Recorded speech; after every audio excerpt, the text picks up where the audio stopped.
Hello বিয়ার্স, আসসালামু আলাইকুম। সবাই কেমন আছেন? আজকে চলে গেলাম কুয়ালালামপুরে পুটুপাসার বাজারে বাজার করার জন্যে। প্রথমে টাকা তুলে নিলাম এটিএম বুথ থেকে। সো আজকে কি কি বাজার করলাম এবং কত টাকার বাজার করলাম দেখতে সাথেই থাকুন। প্রথমে আমরা কিনলাম মুরগি, দেশি মুরগি, ফার্মের মুরগি। তারপর বাজারের মূল অংশে প্রবেশ করলাম। বাজারটা অনেক বড় এবং এখানে সকল ধরনের জিনিসপাতি পাওয়া যায়। দেখুন বিভিন্ন প্রকার মাছ দেখা যাচ্ছে। আমি প্রথমে ইলিশ মাছ দেখতেছিলাম, একটা ভালো দেখে বেছে দোকানিকে দিলাম, বললাম এটা আমার লাগবে, এটা আপনি কেটে দেন ভালো করে সুন্দর করে পিসগুলা করে দেন, কারণ ইলিশ আমার অনেক পছন্দ। তারপর দেখেন স্বাদের দোকানে বিভিন্ন প্রকার মাছ দেখা যাচ্ছে, সামুদ্রিক এবং কাঁকড়া।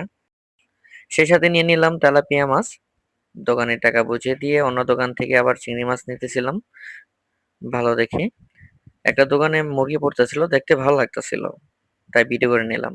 তারপর চলে আসলাম সবজির দোকানে।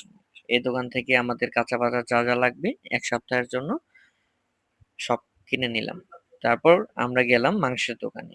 মাংসের দোকানে গিয়ে দোকানটা দেখানোর চেষ্টা করতেছিলাম। এর মধ্যে দুইজন চাইনিজ দম্পতি আসছিল, তারাও মাংস কিনবে বলে। আমি দোকানিকে জিজ্ঞেস করলাম, চাইনিজরাও কি গরু মাংস খেতে অনেক পছন্দ করে? তিনি বললেন হ্যাঁ, অনেক পছন্দ করে, অনেকে কিনে। তো আমি একটা সিঙ্গারা পিস নিয়ে পছন্দ করে দিলাম, বললাম যে সুন্দর করে কেটে আমার জন্য এটা তৈরি করতে। আর সেই সাথে দিলাম একটা কলেজি। উনি কাটতেছিল আর আমি দেখতেছিলাম। গরু মাংস কাটা দেখতে খুব ভালো লাগে। উনি কাটতেছিল আর আমি আপনাদেরকে দেখানোর চেষ্টা করছিলাম উনি কি সুন্দর করে পিস পিস করে কাটতেছিল। আর যাই বলেন, সিনা মাংস খেতে খুবই দারুণ।